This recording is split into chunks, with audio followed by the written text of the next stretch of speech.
É que eu tinha que dar um comando aqui, tem alguns processos antes. Eu aprendi também disso tudo.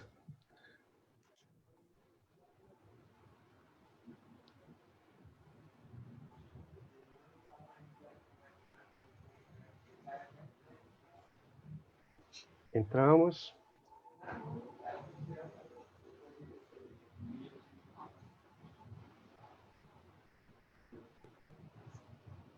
Bem, já estamos aqui ao vivo. Boa tarde a todas e a todos que estão ligados aqui à fanpage da Faculdade de Serviço Social da Universidade Federal do Pará. Hoje nós estamos com uma temática preciosa, importante, fundamental no processo formativo dos novos assistentes sociais. Estamos com uma temática que nos é cara para a formação intelectual dos futuros assistentes sociais, dos profissionais que já estão na atuação profissional, trazendo um teórico para esse debate, que é Antônio Gramsci, e vamos discutir a teoria gramsciana e a crise da realidade brasileira. Nós convidamos para estar presente conosco, fazendo a primeira exposição, nosso amigo professor da Universidade Federal do ABC, que é professor de Economia Política Internacional, do Bacharelado de Relações Internacionais da Universidade do ABC.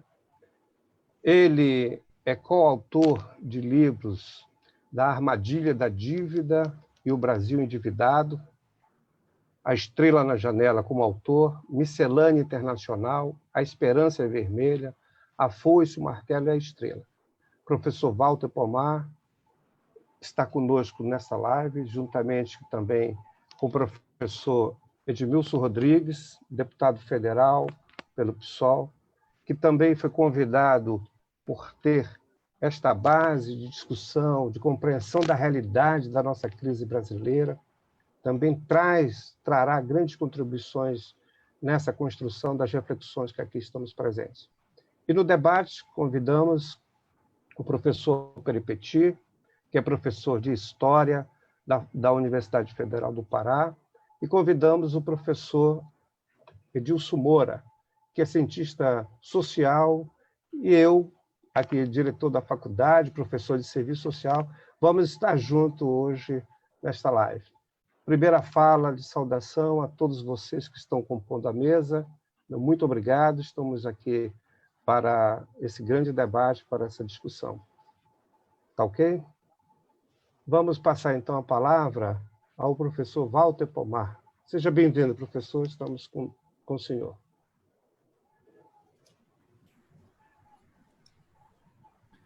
Bom, pessoal, boa tarde a todos, boa tarde a todas que estão acompanhando aqui essa live. Eu queria agradecer o convite, né, cumprimentar o Edmilson Moura, o Edmilson Rodrigues, o Ari Loureiro e o Perepeti, né? Sou obrigado a fazer um registro que não tem solução para a crise da realidade brasileira sem a luta da classe trabalhadora, metade da qual é composta por mulheres, motivo pelo qual estamos no débito aqui nesse debate. É bom a gente começar já lembrando disso, com uma autocrítica sonora, antes que nos lembrem, tá certo? Bom, isso registrado, nós estamos no meio de uma crise daquelas, né? É uma crise de saúde pública, em primeiríssimo lugar. Tem mais de 40 mil brasileiros e brasileiras que já morreram, em grande medida por responsabilidade direta do que faz ou do que deixou de fazer o governo Bolsonaro. E se os especialistas estão certos, daqui até agosto podem chegar a morrer mais 60 mil pessoas, porque na prática eles estão adotando a política da imunização de rebanho. Junto da crise de saúde tem uma crise social brutal, né? A gente pode ter dúvida sobre o número de pessoas que vão morrer, mas não tem dúvida nenhuma sobre o motivo do crime, né, que é o lucro. e sobre o perfil das vítimas, são trabalhadores, na sua imensa maioria, moradores de periferia, negros e negras, mulheres, trabalhadores em idade de se aposentar e aposentados. É um genocídio de raça, de gênero, de classe, geracional e com territorialidade muito definida. É impressionante, por exemplo, o impacto no Amazonas, né? Tem a ver com as regiões mais desguarnecidas. Essa crise sanitária a que eu me referi antes aprofundou o que já vinha de antes, uma brutal crise social, né? Cresceu muito e vai crescer mais ainda o número de pessoas sem teto, sem fonte de renda, passando fome, com todo tipo de dificuldade, inclusive porque a queda na atividade econômica, mais os efeitos da EC 95, da política pró-capital financeiro do governo Bolsonaro, faz com que os governos estaduais e municipais, mesmo aqueles que querem agir, tenham menos recursos para agir e para atenuar, para minorar os efeitos da catástrofe em marcha. O fundo dessa crise social não é, evidentemente, a crise sanitária, a crise econômica que vem de antes, a crise de saúde só acentua o problema, né? Nós já vimos de antes com um clima de recessão, depressão, né? Claro que não é de todo mundo, tem setores do capital que estão lucrando muito, né? Certos exportadores, capitalistas do agronegócio, da mineração, especuladores. E os capitalistas que não estão quebrando, em geral, é porque estão esfolando a pele da classe trabalhadora, né? Submetida a condições de trabalho ainda piores, mesmo que venham disfarçadas, às vezes, na embalagem supostamente romântica aí do home office ou do empreendedorismo, né? E, evidentemente, essa crise parte tem a ver com a política do Guedes e do Bolsonaro, com a política da ponte para o futuro do Temer, com a política dos tucanos. Parte tem a ver com a crise estrutural do capitalismo brasileiro.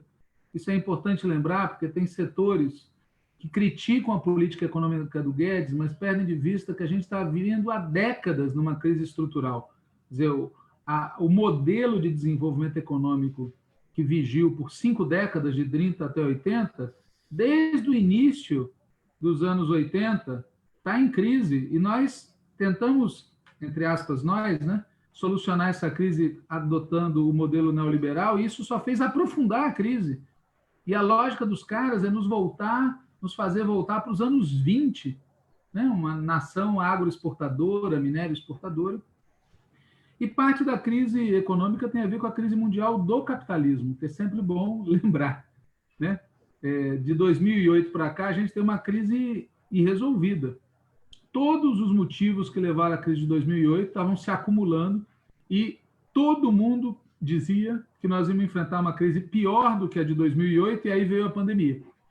E a grande dúvida é se a pandemia vai retardar ou vai executar o que a crise faria, ou se nós vamos sair da pandemia, sabe-se lá exatamente quando, envoltos numa crise sistêmica do capital muito mais brutal, né? Junto com isso, tem uma crise que a gente tem que colocar na conta, que é um tema, já que a gente está falando do Gramsci, muito caro a ele, né? Nós temos uma crise psicossocial e cultural brutal na sociedade brasileira, né? E isso inclui desde o sofrimento mental de dezenas de milhões de brasileiros, né? Esse ambiente que a gente já estava vivendo, crise social, crise econômica, crise de saúde, tudo isso cria um elemento de sofrimento mental, o medo da doença, do desemprego, o medo da fome, o medo da morte, o discurso e a prática da violência, o fundamentalismo, o racismo, a homofobia, a misoginia, o feminicídio, o estresse individual, né? Aumentado por essa situação toda e pela pressão dos novos métodos e ambientes de trabalho. Todos os que estamos aqui, certamente estamos vendo que não tem nada de melhor do ponto de vista da vida esse sistema virtual. Ao contrário, ele é mais extenuante, ele é mais estressante, ele é mais explorador. Então, nós estamos acumulando elementos, na minha opinião, para explosões de fúria individuais e coletivas muito grandes.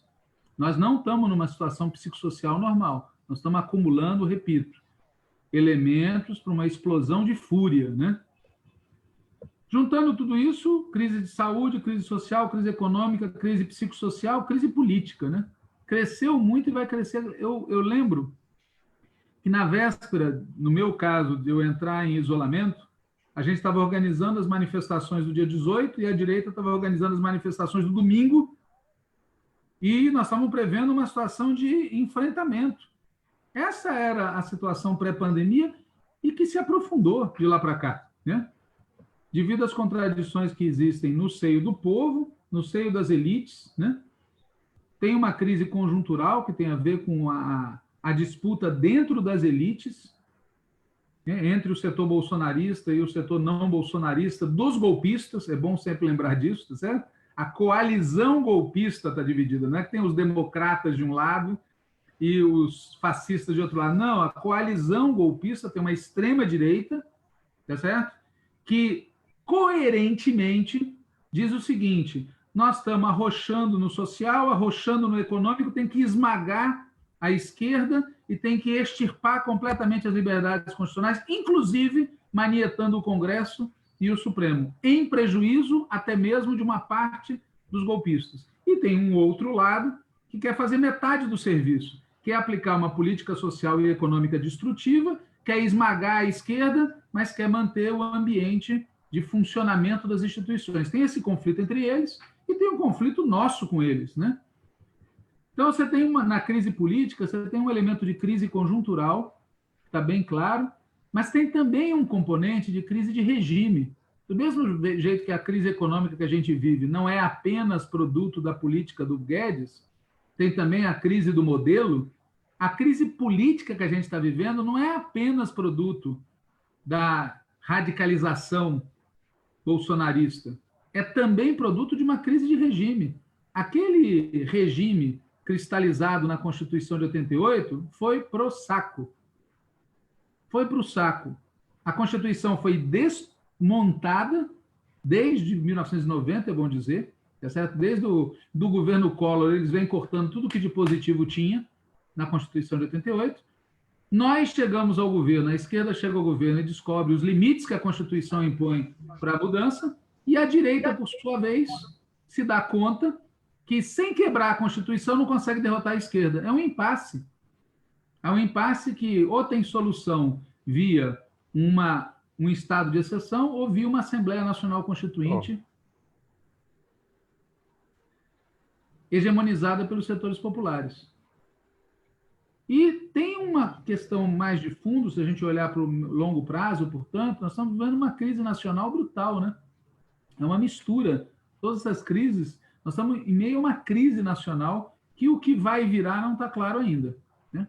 Se vai ter uma saída pela esquerda ou uma saída pela direita. E tudo isso vinculado a uma crise mundial, né, muito intensa, que além da dimensão econômica que eu já citei, tem uma dimensão geopolítica, né? O conflito entre Estados Unidos e China é o epicentro dessa dimensão geopolítica, e como se não bastasse, essa pandemia está revelando, essa e as anteriores e as que virão, qual é o preço que a gente está pagando pelo tipo de destruição sistemática que o capitalismo faz sobre a natureza. O preço que a gente está pagando por esse modelo de desenvolvimento brutalmente poluidor, destrutivo. Não é por nada que são crises de fundo respiratório, tá certo? Tem a ver com essa imensidão de partículas, de poluição, etc. Então, assim, no caso nosso, né, pegando o caso da Amazônia, né, tem coisas muito concretas, isso não é uma tese, né? O governo Bolsonaro anunciou naquela reunião, né, aproveitar para passar a boiada. Tem uma guerra dos mineradores, dos fazendeiros contra os indígenas, contra a legislação ambiental, contra as áreas de proteção, né? E, óbvio, se eles estão querendo fazer o Brasil voltar ao modelo agroexportador, primário exportador, tem uma fronteira agrícola que eles têm que devastar. Eles têm que devastar. Então, nós estamos... Esse é o ambiente, né?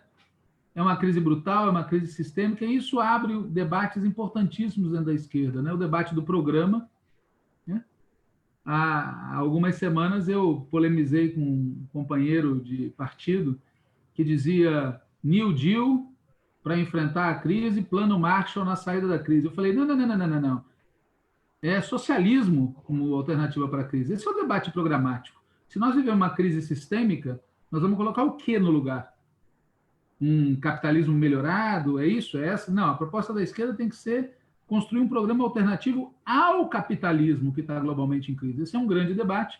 Tem um grande debate sobre a estratégia, que é um debate muito complexo, né?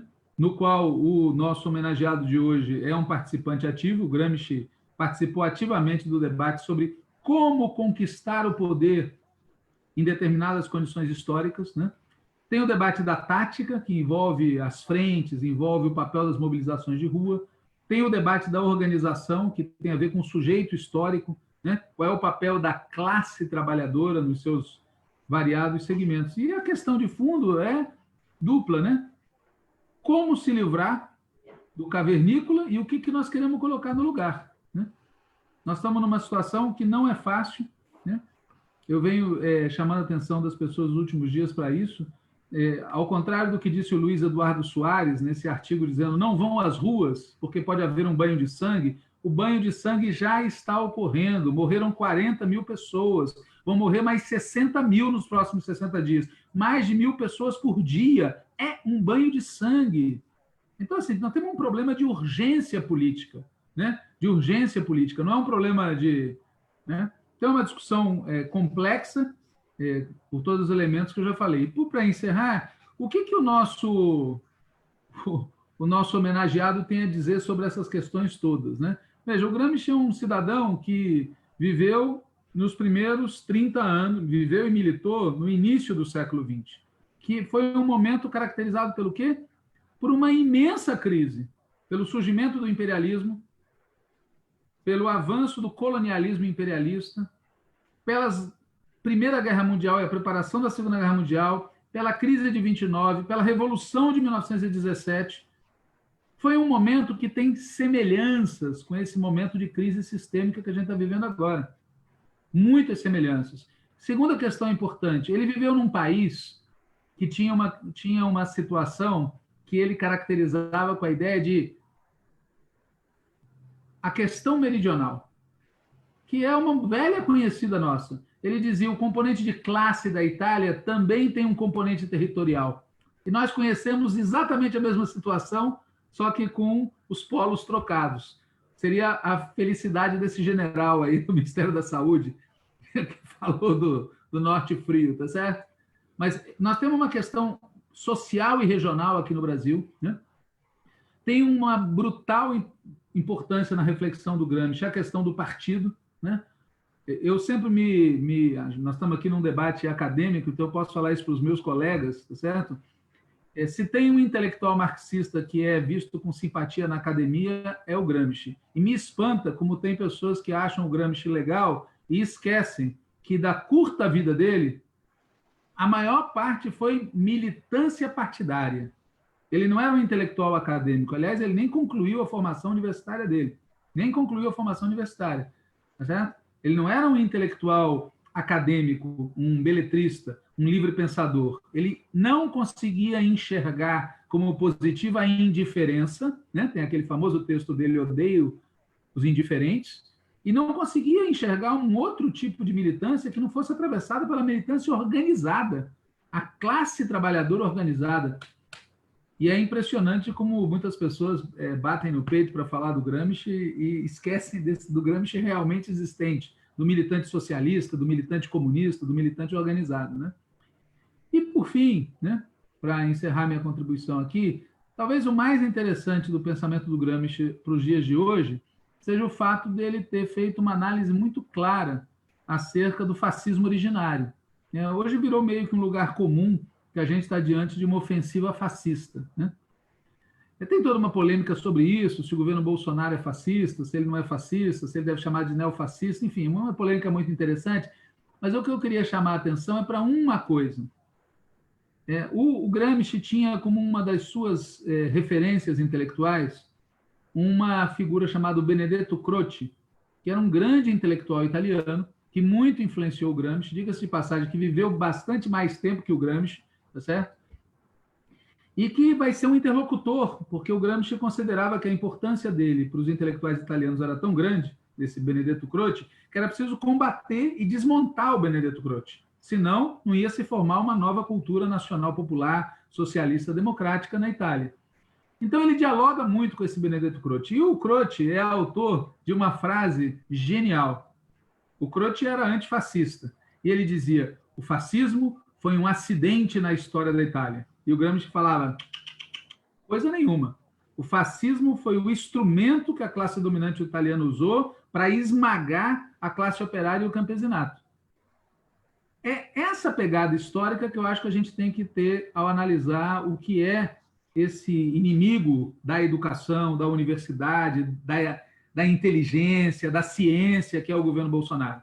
Não é um acidente, não caiu de paraquedas, não é um ponto fora da curva. Ao contrário, se há uma coisa que é tradicional na história brasileira, é esse comportamento abjeto, antinacional, antissocial, liberticida, entreguista da classe dominante brasileira, que é rude, que é bruta, que é tosca.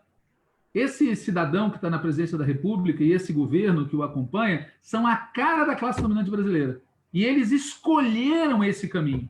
Já escolheram em 89 o Collor. E agora, de novo, o Bolsonaro. Isso é um sinal muito claro de duas coisas. Primeiro, essa classe dominante é um risco para a sobrevivência do povo brasileiro. Primeira coisa. E segunda coisa, essa classe dominante não vai ser derrotada com punhos de renda. Não vai ser derrotada no jogo parlamentar institucional normal. Essas são questões que o Gramsci, sobre as quais o Gramsci falou, tá certo? Num artigo que eu cito para encerrar, um artigo de 7 de outubro de 1924, chamado Nem Fascismo, Nem Liberalismo, Sovietismo. Cada um aqui traduza como achar melhor, mas acho que o sentido está muito claro. Obrigado. Muito bom. Obrigado, professor Walter, pela fala que provoca aqui já as diversas reflexões, né? E vamos passar a palavra ao professor deputado federal Edmilson Rodrigues. Edmilson, seja bem-vindo a esse nosso encontro aqui da tarde de sexta-feira. Obrigado, Ari. Que o curso social tem essa tradição de reflexões filosóficas profundas, né? Mas numa perspectiva crítica, porque muito inspirada na concepção da filosofia da praxis. Eu quero, então, parabenizar e, ao mesmo tempo, agradecer a oportunidade de reunir com gente tão importante assim do mundo acadêmico e do mundo da luta dos que vivem do trabalho por acreditarem que o futuro socialista é possível, né?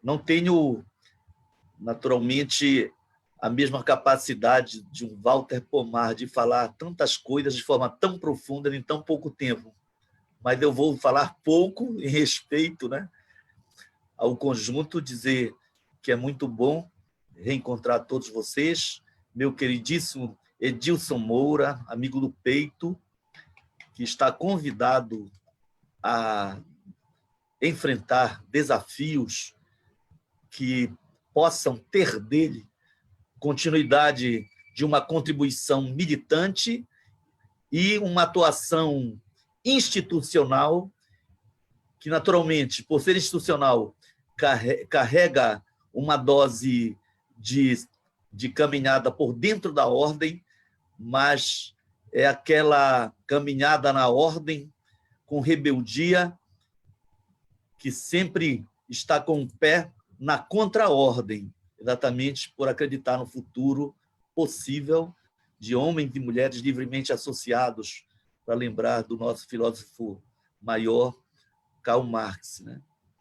E o Peripety é um grande cientista, um amor de pessoa, me fez ganhar a eleição em 1996 como candidato a prefeito.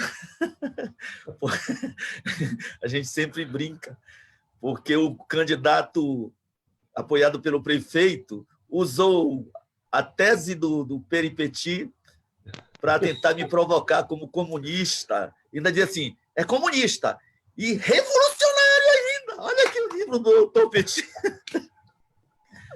E é muito bacana assim, que no espaço institucional, eleitoral, né, se debata coisas, e às vezes coisas que não se espera, mas que acabam, de algum modo, contribuindo, porque a história exige transparência, clareza, né?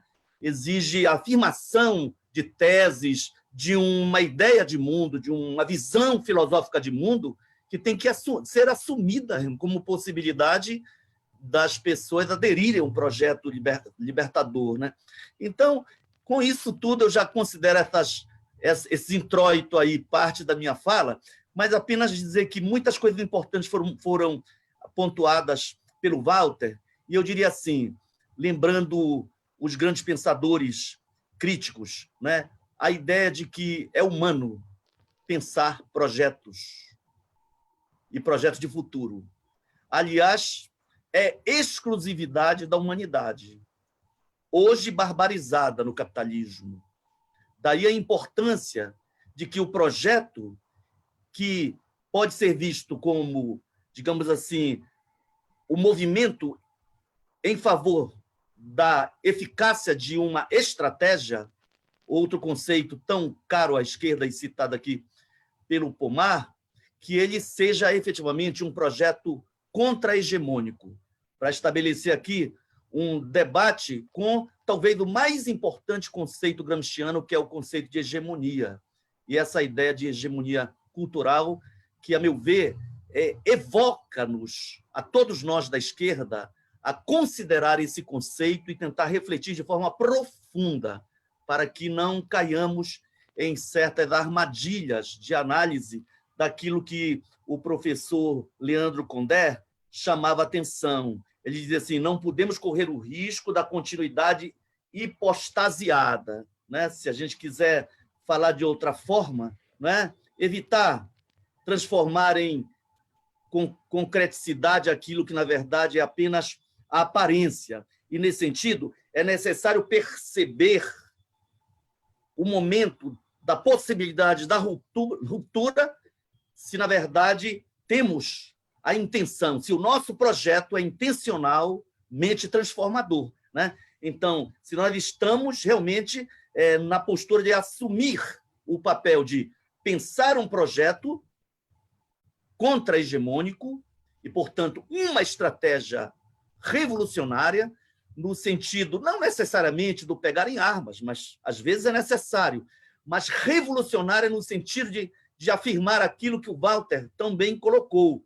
No capitalismo não há solução para a crise, porque o capitalismo é essencialmente um sistema de crise.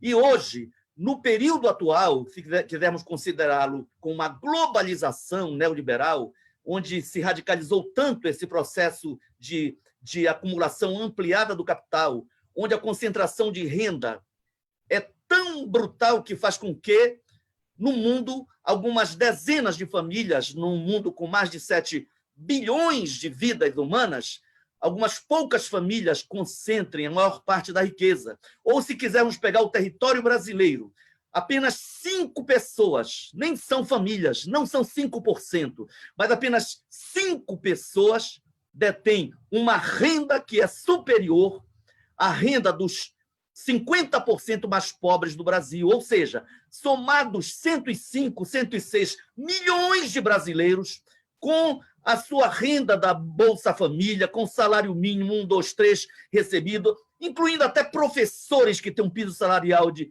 algo em torno de R$ 2.800 e que não é respeitado pela maioria de governos nos vários níveis. Então, somando todos os que vivem do trabalho, inclusive os do mercado informal, desse circuito inferior da economia que faz com que, inclusive, os que vivem do trabalho, mesmo não tendo emprego, realizem, digamos assim, a sua condição humana e viabilizem com o seu trabalho o mínimo de dignidade para a sobrevivência. Então, eu quero dizer que as mudanças dessa estrutura, elas pressupõem intencionalidade. Nesse sentido, projeto. E, nesse sentido, uma estratégia realmente transformadora, que transforme na essência o sistema e que humanize o sistema humano e produza um novo modo de produção capaz de se expressar como o período humano da humanidade, porque nós somos humanidade desumanizada, porque estamos submetidos a uma hegemonia baseada na racionalidade do capital, ou seja, numa lógica que leva o lucro à última potência e transforma tudo e todos em mero produto mercantil que viabilize, portanto, os lucros, a acumulação ampliada do capital nas mãos de poucos. Então, o desafio é enorme, porque nós vivemos realmente uma crise que é sistêmica, é uma crise que está em todos os lugares e no mundo todo, no chamado mundo capitalista, que é hegemônico hoje.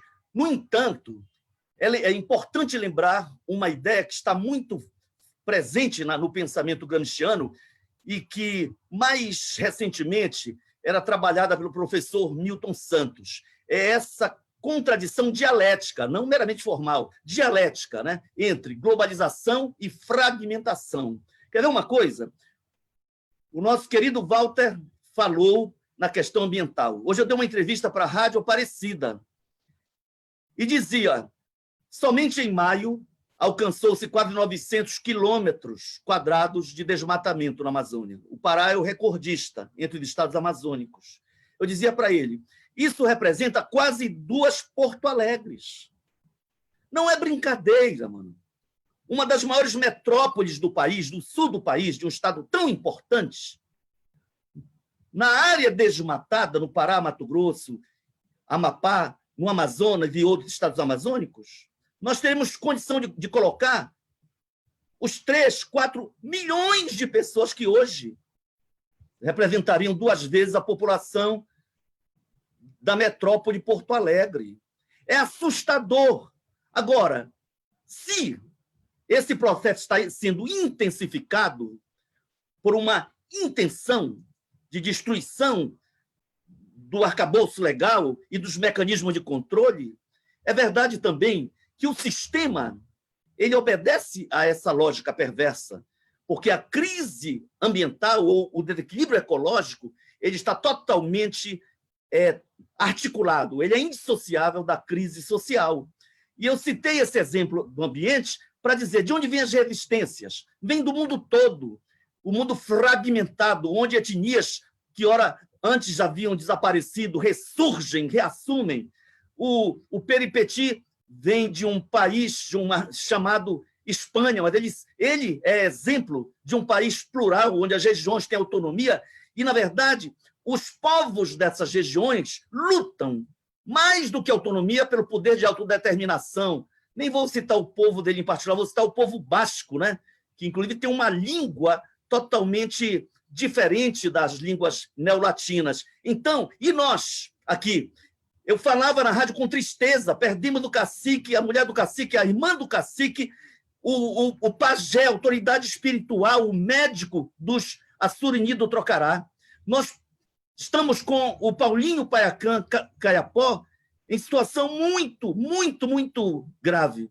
Nós perdemos outros caciques de aldeias Caiapó nos últimos dias. Há povos no Amazonas que estão sendo dizimados. Há povos de comunidades Baré que estão 100% infectados. Então, nós vivemos realmente uma crise ambiental, uma crise, a ela articulada, uma crise sanitária profunda. No entanto, há uma intencionalidade, porque a ação do Estado ela é seletiva e a ação do Estado comandada por um governo fascista ela é seletiva porque cumpre um papel estratégico nessa lógica da globalização, que é um papel antissoberano, anti-humano, antidemocrático. A geopolítica a quem servem os principais generais brasileiros, que envergonham, inclusive, o nosso povo e as Forças Armadas, 7 dos quais generais estão no governo e se submetem a esse achincalhe à democracia e à soberania nacional, mas o objetivo é, efetivamente, atender, falando em amor ao Brasil e falando e assumindo as cores do Brasil e ensanguentando-a com a fome, com a miséria e com a morte do povo, de indígenas, dos trabalhadores em geral, com os mais de 40 mil mortos, grande parte assassinados pela inação do Estado ou pelo incentivo ao adoecimento, outra questão colocada aqui pelo Walter, importante para a nossa reflexão do momento atual.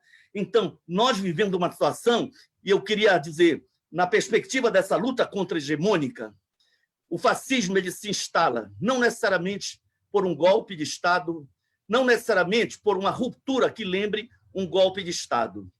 Eu penso que o processo de metástase é uma ação intencional.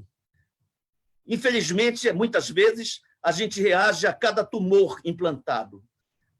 E, por enquanto, pode-se dizer, eles causam estrago, e eles até têm um caráter primário, mas eles, na verdade, já representam uma contaminação do sistema. Se nós não tivermos cuidado, não teremos necessariamente generais em armas com tanques nas ruas. Se não tivermos cuidado com o acovardamento institucional, a impotência do Congresso e o medo de ministros do Supremo e outros tribunais de agirem e terem suas decisões não respeitadas e, portanto, tentando evitar uma crise institucional, eles acabam nesse ato de covardia, não só por culpa de quem está nas instituições, mas por uma certa dificuldade de reação da sociedade como um todo, e particularmente do mundo do trabalho, homens, mulheres e de todos os segmentos do trabalho. Então, eu creio que nós podemos realmente ver o fascismo instalado e termos que viver uma situação de resistência muito mais difícil. O golpe contra a universidade, que a gente conseguiu evitar, a porteira aberta para a destruição da legislação ambiental, que é uma das mais avançadas, com todos os limites que nós sabemos, e o desmatamento que ocorre, inclusive vários governos, inclusive os governos do Lula, da Dilma, ocorreram, mas você tinha algum controle, alguma limitação, e conseguia estabelecer até internacionalmente metas para o fim do desmatamento. Agora, a porteira está aberta e foi denunciado, o ministro foi flagrado quando a reunião foi publicada, mas ficará por isso mesmo? Não, alguma reação haverá, mas ele se manterá talvez ministro e esse processo avançará. Mas a gente não pode ver essas coisas como coisas pontuais, elas são parte de uma estratégia muito bem articulada e cada ação, às vezes, mesmo sabendo que vai ser revertida contra eles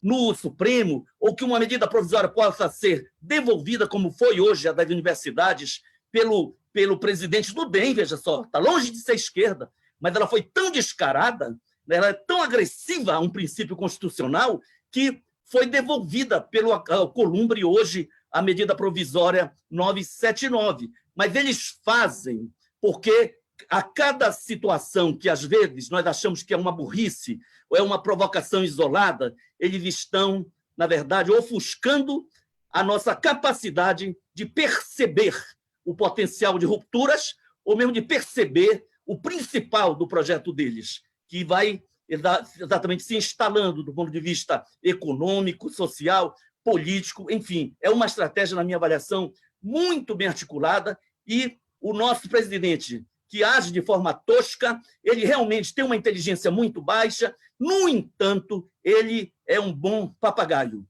e ele consegue cumprir bem o papel a ele destinado de ser um presidente tosco, mas funcional a um projeto autoritário, porque o projeto autoritário ele é, na verdade, aquilo que o Milton já previa. Não há mais como o capitalismo e a globalização neoliberal avançar sem negar o seu caráter essencial, que não é só econômico, é também autoritário do ponto de vista político e cultural. Por isso ele chamava de globalitarismo. E nós vivemos isso. Não é surpresa que esse governo seja autoritário. A tendência é que o mundo viva experiências de autoritarismo, mas as resistências para acreditar no Gramsci, é importante acreditar na possibilidade de um projeto contra-hegemônico, porque se não houver a intenção de transformar a hegemonia atual, não chegaremos a lugar nenhum. Né? Tem um trabalho lindo, 2 livros pequenos, editados pela Universidade de Brasília há alguns anos, do Chomsky, que, entre outros, eu me lembro bem o título, A Minoria Próspera e a Multidão Inquieta. Eu cito isso para fazer uma relação com o que o Walter falou. Eu também acredito, Walter, na explosão de fúria. Eu acredito no grito do território, para citar minha orientadora, Maria Adélia Aparecida de Souza. Eu acredito no ranger dos dentes dos favelados, dos negros, dos indígenas, como falava o Milton Santos. Eu acredito na força do povo, mas nem sempre a explosão de fúria ela é baseada num projeto. Às vezes, ela é a expressão da desigualdade. Um saque numa estrada pode ser uma ação intencional de um movimento que tem projeto de transformação, ou pode ser a expressão da fome e a necessidade de apreender os alimentos que estão naquele caminhão, enfim, baú, em qualquer veículo. Então, essa explosão de fúria, esse é o desafio para nós, da esquerda revolucionária. É, na medida do possível, abdicar desse risco de não compreender a realidade concreta, de manter essa continuidade hipostasiada que, infelizmente, ainda nos atinge muito, porque há uma hegemonia brutal do pensamento burguês, né? Que segue essa lógica e essa racionalidade capitalista. Mas é de fundamental importância entender que essa maioria, essa multidão inquieta, da qual fala o Chomsky, pode permanecer sob o domínio da ideologia dominante se nós não, pelo menos, exercitarmos a capacidade de compreendê-la, de com ela dialogar e, em alguma medida, sem querer ser os protagonistas, né, com ela construir os movimentos de transformação, sabe? Esse é um grande desafio. Nessa obra, eu me lembro, o Chomsky lembrava do David Hume, estamos falando aí de 250 anos, pelo menos, né? Britânico, filósofo, e ele dizia, o David já percebia que nenhum sistema se mantém apenas pela coerção. Se não houver hegemonia, ele não citava esse termo, que já foi mais desenvolvido por Gramsci e outros, mas se não houver um convencimento, realmente só os cacetetes e a repressão não resolve. Nós vivemos isso na ditadura.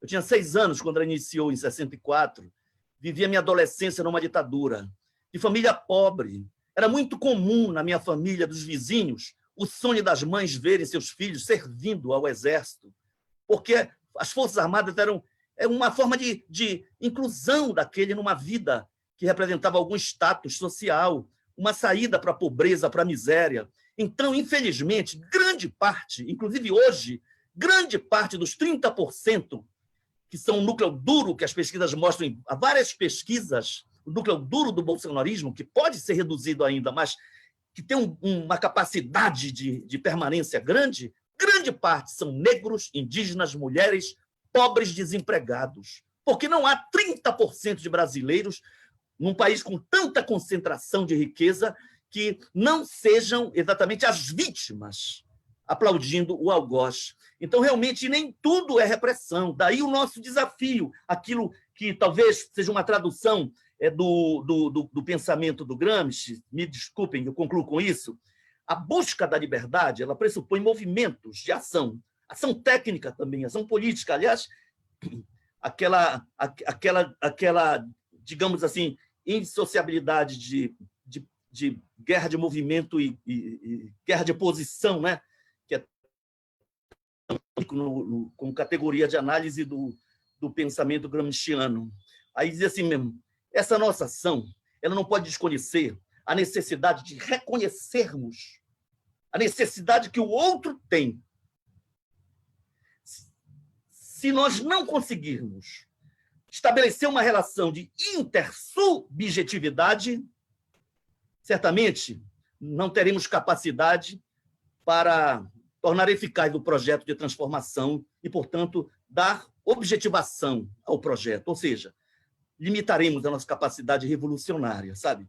Então, eu concluo dizendo, assisti há 15 dias, mais ou menos, um documentário sobre a vida do Chico Buarque.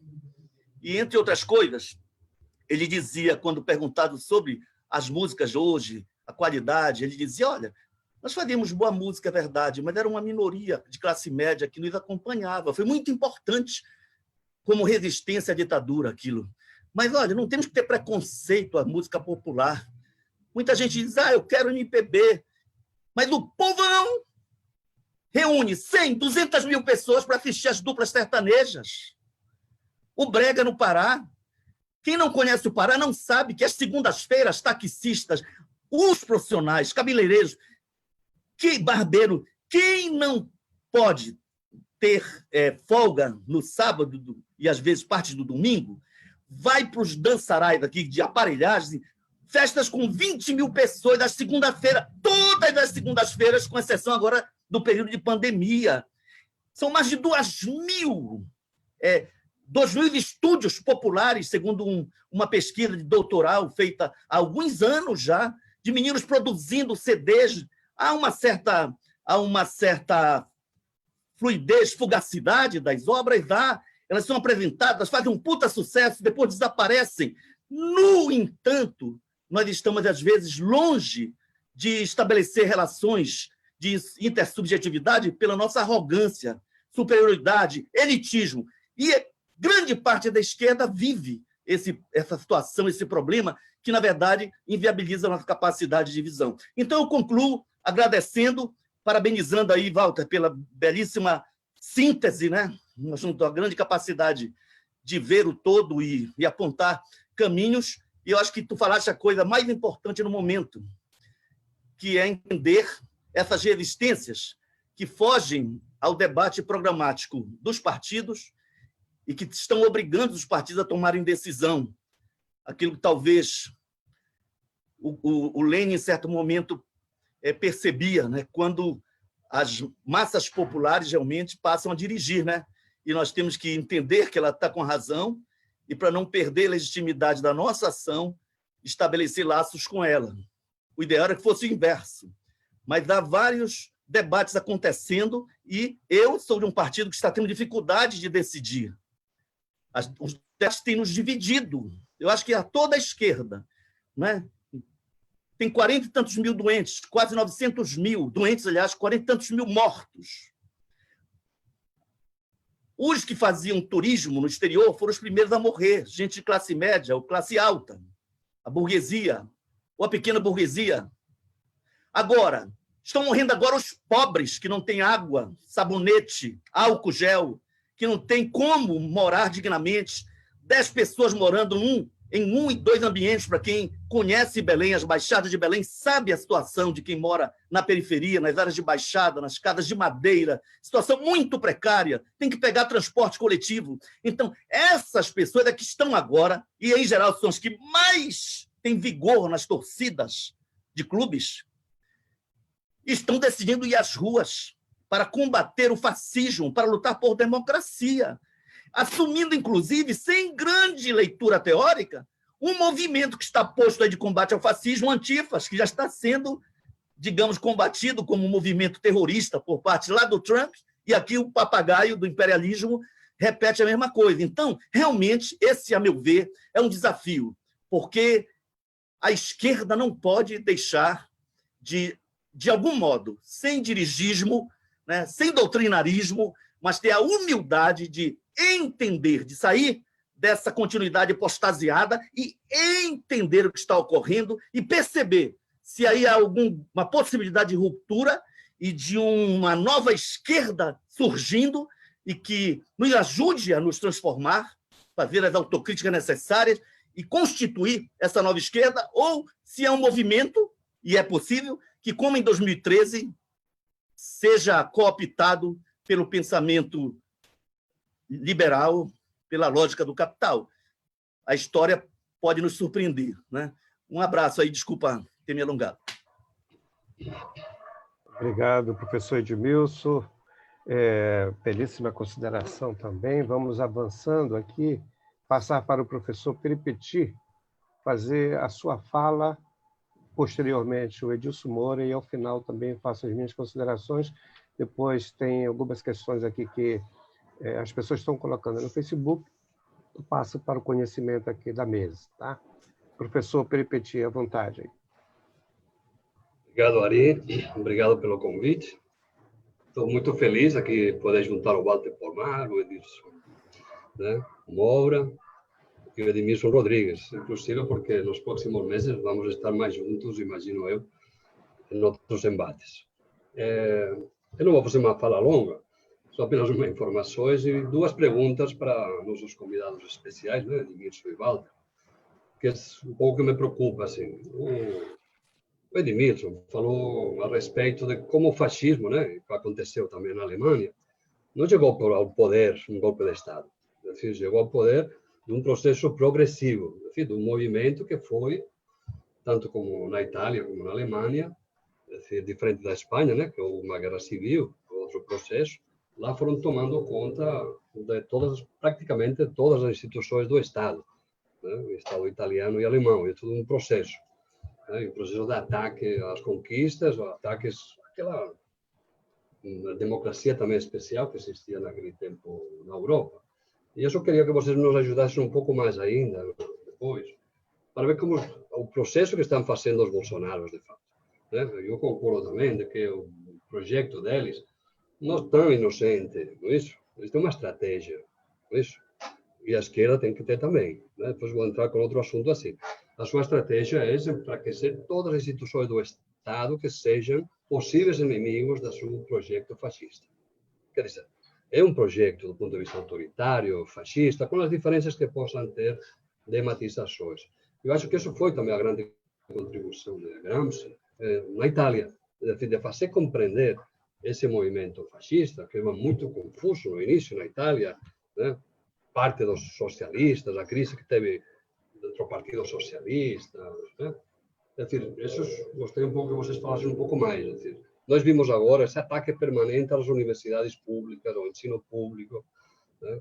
A destruição de todas as instituições que trabalham na Amazônia, a destruição do que é uma política cultural, a perda de direitos dos trabalhadores e trabalhadoras, ataque a qualquer iniciativa que ajude as pessoas a participarem e a se organizarem para uma sociedade melhor. Né?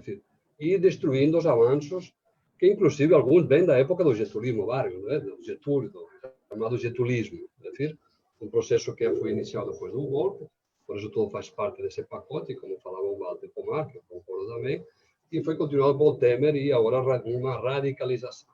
Né? Outro ponto que queria que vocês pudessem comentar também seria a respeito dessa ideia, né, da hegemonia. Eu concordo com o Walter Pomar de que, de verdade, eu sou, né, alguns dizem, você é um fanático de Gramsci. Não é isso? Naqueles debates que nós fazemos na universidade, daquelas tendências da nova história, o marxismo renovado, como Gramsci e Thompson, são umas referências para nós muito importantes. Né? Inclusive, quando eu defendi a minha tese de doutorado na USP, a minha banca não queria falar nada da Amazônia, não sei se não queriam falar muita coisa, não entendia, mas o debate deles era quanto eu era gramsciano, é decir, quanto estava o meu enfoque teórico de Gramsci na minha tese de doutorado. Mas isso, eu queria perguntar esse aspecto de hegemonia, porque às vezes usamos assim, contra-hegemonia, hegemonia, uma alternativa hegemônica, política, cultural. Mas como se situa isso nessas frentes que estão saindo aí? É decir, como nos ajudam essas frentes ou nos atrapalham? Ou nós concordamos com a visão do Lula, por exemplo, de que, olha, fazer alianças com os golpistas, com os que atacam os trabalhadores, com os que não ajudam a combater o coronavírus, os que fazem fraudes permanentes até na compra de não sei quanta coisa. É decir, que aliança nós vamos fazer?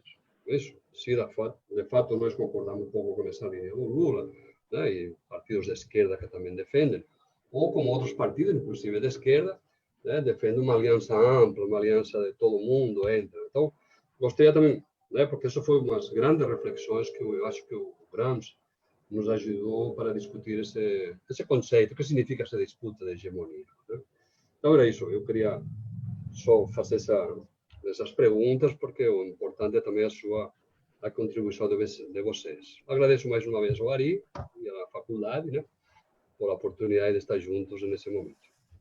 É isso. Perfeito, obrigado, Freire Petit. Professor Edilson Moura, por favor, use a palavra, o senhor é nosso convidado aqui, e estamos abertos aqui às suas explanações. Primeiro, agradecer pelo convite, Ari. É uma satisfação sempre dialogar, conversar contigo. É um prazer imenso também participar de uma mesa com o Edmilson. Quando a gente fala mesa, já é o hábito, né? Cada um na sua casa, mas é como se fosse uma mesa de debate com o Edmilson, que, se Deus quiser, em outubro ou em dezembro, vamos estar comemorando Belém de volta para o rumo certo, para o caminho certo. Né? Brigar, nós vamos brigar para isso, né? Trabalhar, nós vamos trabalhar. Professor Walter Pomar, também, prazer participar desse debate. E o professor Peri Petit, grande companheiro de muitas jornadas, de muitas lutas. Eu participei de uma live com o professor Marcelo Manzano, lá da Unicamp, e economista, em que nós falávamos um pouco sobre Getúlio Vargas pós-crise de 29, né? E ele dizia o seguinte, que eu tenho concordância, parte concordei com ele, e que ele dizia assim que o Vargas, a historiografia em muitos momentos comete injustiça com Vargas ao caracterizá-lo como um fascista ou como alguém que flertou com o fascismo. Ele diz que a política, as práticas do Vargas foram práticas que até hoje deixaram legados na economia e na sociedade brasileira. Quando ele diz assim, olha, hoje nós temos uma CLT, uma legislação trabalhista que está sendo desmontada, principalmente por Temer e Bolsonaro, mas foi uma CLT criada por Getúlio Vargas, quando consegue estabelecer direitos à classe trabalhadora que não haviam sido estabelecidos em momentos anteriores, apesar da luta de reconhecimento de que também é uma luta do trabalhador para que esses direitos fossem alcançados. A questão da economia, principalmente após a crise de 29, o Estado resolve intervir na economia, primeiro fazendo estímulo ao consumo interno, percebendo a importância do país não depender tanto do modelo exportador, apesar do modelo exportador continuar sendo o principal modelo.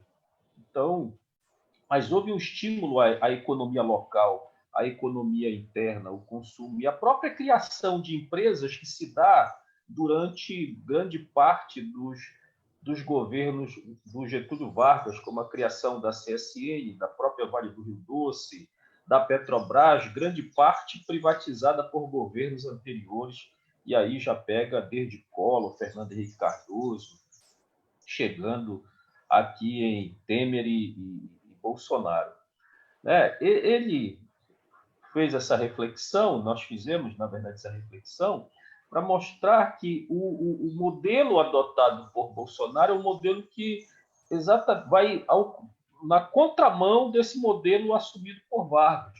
Mesmo no período de pandemia, mesmo no período de dificuldade, em que a presença do Estado é fundamental para que o Estado possa evitar que a classe trabalhadora, a sociedade de modo geral, seja muito penalizada, ela já vai ser penalizada, mas que ela seja extremamente penalizada, ainda assim o modelo adotado é um modelo completamente na contramão daquilo que foi pensado na década de 30 e 40, pós-crise de 1929. Né?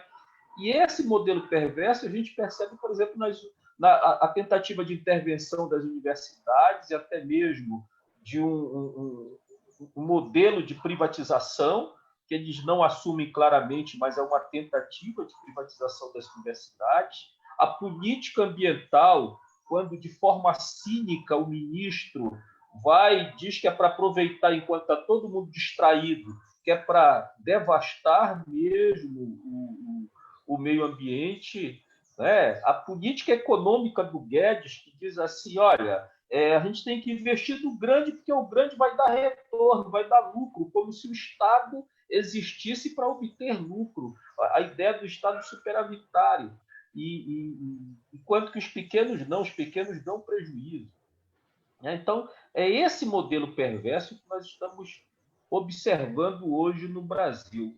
E aí, para não me alongar muito, o Gramsci ele trabalhou lá no Cadernos do Cárcere a questão da hegemonia cultural. Me parece que o governo Bolsonaro, e aí é uma indagação do professor Walter Pomar e para o Edmilson, me parece que o governo Bolsonaro ele tenta estabelecer uma hegemonia cultural no Brasil, mas não é uma hegemonia cultural daquela pensada por Gramsci. Que aquela hegemonia, a do Gramsci é a ideia do convencimento, a ideia de que todos nós temos capacidade intelectual de pensar o país, de pensar o modelo. Alguns utilizam essa capacidade, outros não, mas todos nós temos esta capacidade. O modelo de hegemonia que o Bolsonaro tenta impor, o governo Bolsonaro, é aquele modelo, mais ou menos, da militarização do país, colocando militares em cargos estratégicos, tentando intervir nas universidades, ou seja, tentando perseguir quem pensa o país, quem produz ciência, quem trabalha o modelo de conscientização da sociedade de forma livre, a partir do convencimento, e tenta intervir em todos os setores que ele pode intervir a partir do momento que ele tenta estabelecer uma hegemonia cultural, mas uma hegemonia cultural forçada, na marra, sem levar em consideração que todos nós temos a capacidade de pensar. Me parece que aí é que vem essa ideia da luta antifascista, essa ideia de tentar amordaçar a sociedade, de tentar amordaçar todos os setores que possam colocar em risco esse modelo que estão tentando implantar no país. E amordaçar a sociedade significa amordaçar os cientistas, amordaçar os professores, amordaçar os artistas, de modo geral, aqueles que produzem música, literatura, os que trabalham com teatro. Quem pensa está sendo enxergado como inimigo, por mais que não apoie um modelo de esquerda ou aquilo que a gente pensa como esquerda, mesmo não apoiando a esquerda, mas são vistos como inimigos porque tem liberdade de pensar, porque tem liberdade de enxergar o país a partir da sua própria condição intelectual, da sua própria vontade intelectual. Então, é isso que eu gostaria de ouvir um pouco dos debatedores, essa questão da hegemonia cultural pensada por Gramsci e que vem completamente... O governo Bolsonaro vem na contramão a partir desse modelo fascista de tentar amordaçar todo mundo que pensa, todo mundo que produz aqui neste país. Obrigado, pessoal. Desculpa se eu me alonguei. Não, obrigado, Edilson Moura. E exatamente essa provocação, ao pensar essa temática, que nos coloca uma questão essencial na formação profissional que nós desenvolvemos enquanto universidade, que é a dimensão da nossa prática política humana. Nós não podemos descartá-la no processo formativo em que temos como perspectiva a transformação da realidade, Edmilson. Serviço social, uma das profissões que tem uma proposição profunda, fecunda, na perspectiva de transformação da realidade a partir da compreensão de lutas de classes, inclusive. Então, essa questão política como atividade humana, ela é fundamental até para nós, docentes, porque nos coloca em contato com o mundo social e que nós aprendemos a conexão da praxis como categoria essencial nos nossos processos filosóficos, reflexivos e teóricos. Esta praxis enquanto estabelecimento de unidade, teoria e prática, professor Walter? E aí uma questão central que está posta, e acho que trazer o Gramsci para a compreensão da realidade brasileira, é trazer o conceito da hegemonia, porque essa hegemonia que Gramsci vai buscar, o Gramsci, a partir de Marx, Lenin, vai entender, vai buscar essa hegemonia como uma formação ideológica das normas burguesas. Então, quando o professor Edmilson coloca que o Bolsonaro é um papagaio do imperialismo, ele está a serviço desses processos hegemônicos burgueses, em nível nacional e internacional, para garantir essa ordem. E esta ordem é o pensamento dominante que vai estabelecer e vai ser difundido na sociedade. Então, não é o acaso que colocamos lá, que temos a presença desse grupo político hoje no comando do nosso país, né? Então, a outra questão, assim, também posta no conceito do Gramsci, na perspectiva de análise, é a importância da análise da superestrutura, né? Para nós entendermos o desenvolvimento, inclusive, da consciência de classe que está posta. Por onde nós passamos nas vinculações de formação ético-política, profissional para a sociedade? Ou seja, o papel da universidade na formação intelectual de um novo pensamento, de uma nova construção contra-hegemônica que está posta aí. Então, eu vejo que é fundamental também nós discutirmos essa formação da contra-hegemonia na relação da superestrutura, estender o Estado nessa formação dessa consciência de classe, inclusive nos processos culturais formativos, né? Então, e o outro ponto também colocado aqui por vocês, né? O Estado como formador único da realidade, de uma realidade única, melhor falando. Então, esse Estado, quando Weintraub quer, né, estabelecer uma política de educação nacional, né, sem partido, sem construção dos processos políticos, sem a compreensão da realidade nacional, local, né, isentar, portanto, a análise que é da própria formação docente no processo da construção das teorias e do vínculo com a realidade, é eximir, né, é querer esvaziar o papel da transformação dos profissionais. E aí eu vou dizer, a importância dos intelectuais orgânicos que estejam vinculados aos movimentos sociais, que estejam vinculados aos movimentos fundamentais dessa sociedade. O Walter traz uma lembrança importante. O Gramsci foi um militante político. E aí nós não podemos temer esta vinculação que nós temos enquanto intelectuais numa construção mais coletiva. E aí nós temos também, só para caminhar um pouco aqui a questão, né, o Gramsci introduz no pensamento marxista esta compreensão da relação superestrutural com a estrutura da sociedade, ou seja, a importância da sociedade civil. Aí a provocação a vocês dois. Como mobilizar a sociedade civil organizada num momento deste de pandemia? Num momento desse em que nós tememos a infecção do coronavírus?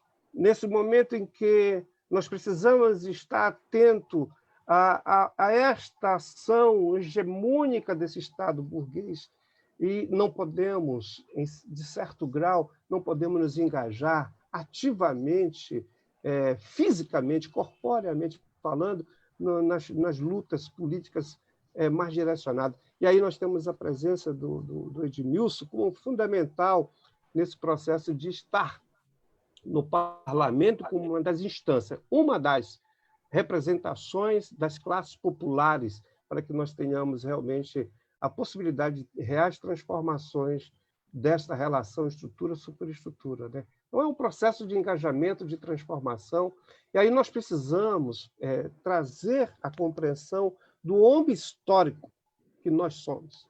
Nós somos homens, mulheres históricas, seres sociais que precisam compreender. Nós precisamos compreender essa nova dinâmica e ver de que forma esta inovação que nós estamos vivendo, do aparato tecnológico, nós estamos nos apropriando. É tão importante esse momento, da força política articulada também, que eu digo, nós conseguimos, os movimentos docentes, e aí eu faço uma pequena fala, da importância, hoje nós fazemos parte, eu e o Peripeti, de um grupo, Edmilson, que é o Fórum Renova Andes, e o Walter também, como um espaço articulador político de um movimento sindical fundamental no processo da pressão contra estas ações que o governo Bolsonaro tem colocando, né?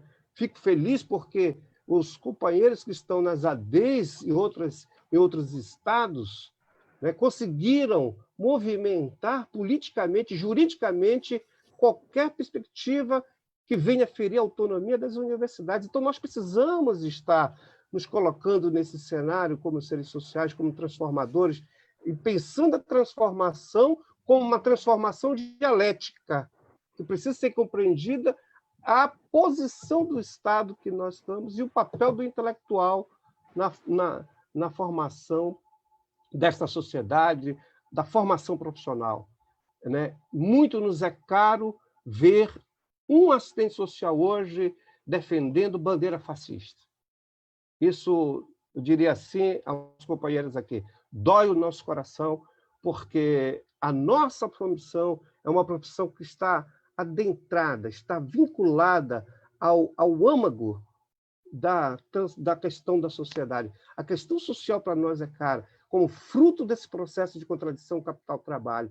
E aí nós sabemos das vulnerabilidades, da difícil condição da classe trabalhadora. E ver este profissional numa contramão, contra a defesa da democracia, contra a defesa da igualdade social, contra a defesa da democracia, precisamos rever profundamente também as nossas formações. E aí, para finalizar, a importância, que eu digo, em Gramsci, como fundamento teórico para nós entendermos essas contradições que estão postas sociedade, Estado, na formação da sociedade política. Obrigado a vocês. Vamos abrir agora aqui, abrindo a palavra ao professor Walter, para fazer suas considerações. Tem algumas questões aqui no Facebook, porque é o aprendizado, viu, gente? Não estamos conseguindo, eu digo assim, administrar o Facebook, administrar aqui a live é um aprendizado difícil. Mas para chegarmos aos finalmente, vamos abrir a fala aqui para o professor Walter, tá? Tá bem. Então, primeiro, em relação às questões que o Perepetti colocou, veja, na Itália, quando foi criado o Partido Fascista, os Fatti di Combattimento, era um grupo minúsculo. Esse grupo só ganhou base de massa quando ele começou a ser contratado pela burguesia italiana para atacar os operários durante o chamado Biênio Rosso e para atacar os camponeses na mesma época. E aí ele saiu de um partido minúsculo para um partido de massa. E mesmo assim, o movimento que fez eles chegarem ao governo envolveu a tal marcha sobre Roma, envolveu o rei convidar o Mussolini para ser primeiro-ministro. Depois eles radicalizam mais adiante, em 24, quando assassinam o Matteotti. Só em 26 tem as leis fascistas. É um processo. Não foi um golpe que do dia para a noite tinha uma ditadura fascista. Vamos lembrar que até 26 o Gramsci era deputado comunista no parlamento e o Mussolini era primeiro-ministro. Tem registro taquigráfico de debate no parlamento italiano entre o Gramsci e o Mussolini. O Gramsci parlamentar comunista e o Mussolini primeiro-ministro.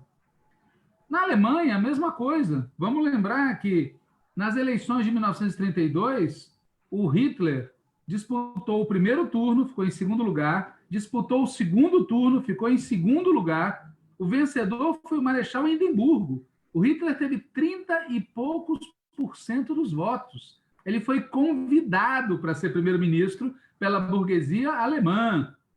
E depois o resto da história a gente sabe. Então também não foi um ato, foi um processo. Então essa é a primeira questão. Por isso é assustador o que a gente vê ocorrendo aqui no Brasil, porque o que o Bolsonaro faz é esticar o limite. E a gente vai se aceitando até que vai chegar a hora que vai ser de... Pois é, não pode chegar essa hora. Segundo, foi perguntado pelo Aldo, né, no chat, acho que no Facebook, sobre se as elites estão usando o coronavírus como arma biológica, né? Veja, tem uma lógica malthusiana nas elites, sim, né? Os inempregáveis, aquela funcionária do Guedes que disse que o coronavírus era bom porque resolvia um problema das contas da Previdência. A pandemia é funcional para eles, é funcional. E o mais grave é a indiferença. É um componente que tem a ver com o racismo estrutural da nossa sociedade. Os pobres são vistos pela elite como gente que não é gente, e se morre. Agora fica mais escandaloso, né? Porque é visível. Mas esse é o cotidiano deles. Se não tem saneamento, se não tem habitação, se não tem emprego, se não tem do que viver, se não tem o que comer, eles estão pouco se lixando. Então, tem sim esse componente, tá certo? De arma biológica, no sentido que foi perguntado. Em relação ao Vargas, ao Perón e ao Cárdenas, os três, o Vargas, o Perón e o Cárdenas, têm laços conhecidos com o fascismo. Os três têm, né?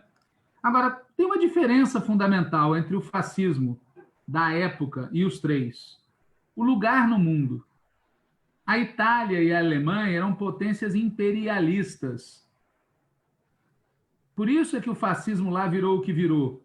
E por isso que aqui, na Argentina e no México, o curso foi outro. E tem uma diferença entre o Vargas, o Cárdenas e o Perón e o Bolsonaro, que tem a ver com o fato de que todos esses que eu citei eram pró-Estado desenvolvimentista.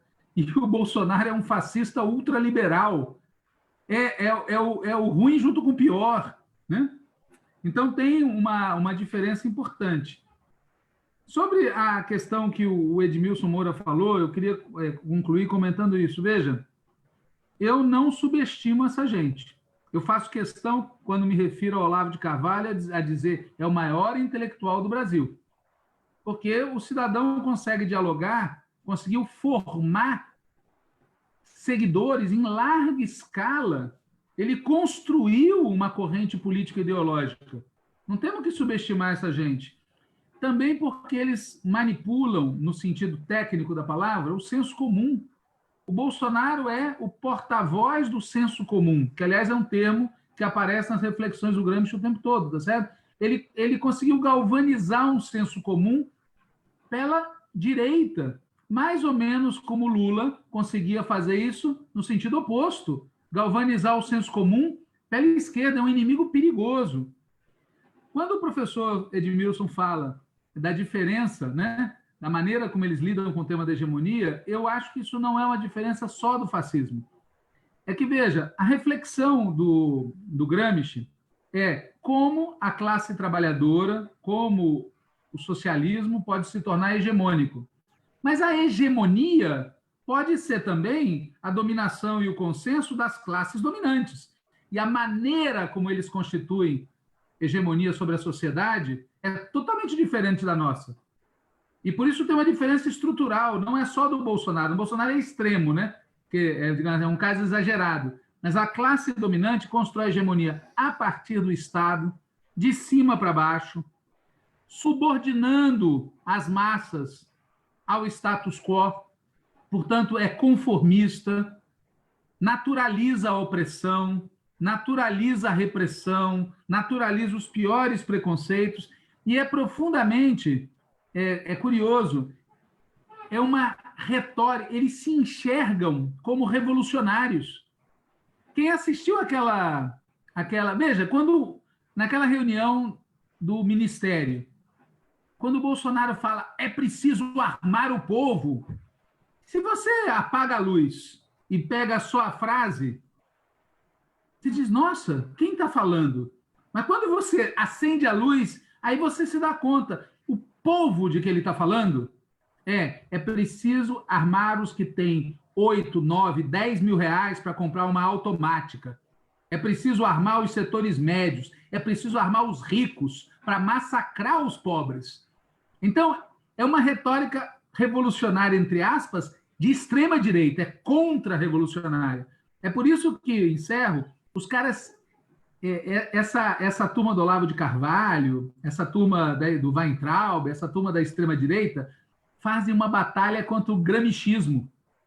Porque, num certo sentido, eles estão enfrentando, a partir do lado de lá, a operação política ideológica que nós tentamos fazer do lado de cá. E aí cabe perguntar por que é que nós, que travamos uma disputa de hegemonia na sociedade brasileira durante décadas, sofremos uma derrota tão brutal como nós sofremos de 2016 para cá. Algo nós fizemos de errado na nossa disputa de hegemonia. Na nossa disputa de hegemonia. Então, isso é um elemento que é preciso refletir. E eles, que são o mal, o lado de lá, tá certo? Souberam se aproveitar dessa circunstância, e eu acho fundamental que a gente não os subestime. Eles são inimigos perigosos, cruéis, e conseguiram criar uma base popular militante de 25% a 30% da população brasileira, e armada. Então, a gente não tem que subestimar. Nós estamos enfrentando gente perigosa, muito audaciosa, e que demonstrou conseguir construir uma minoria com capacidade hegemônica, no mau sentido da palavra, né? Capacidade hegemônica a serviço dos dominantes. Bom, é isso. Eu agradeço aí a participação, o convite, agradeço o que foi feito de pergunta, e muito legal ver vocês. Estou por aqui ouvindo agora, e depois, quando terminar, a gente se despede. Tá certo. Professor Edmilson Rodrigues. Poxa, agradecer mais uma vez. Eu creio que é um reconhecimento da riqueza deste debate aqui. O papel dos intelectuais, Ari, levantas, é algo a ser discutido e cumpre muita importância. Eu creio que, em grande medida, tu dás como uma experiência própria, representando todo um conjunto de intelectuais da academia, uma resposta a essa questão, né? Não podemos fazer a apologia da ignorância, né? A negação da importância do pensamento científico, né? Mas o pensamento acadêmico empalhado para nada serve, né?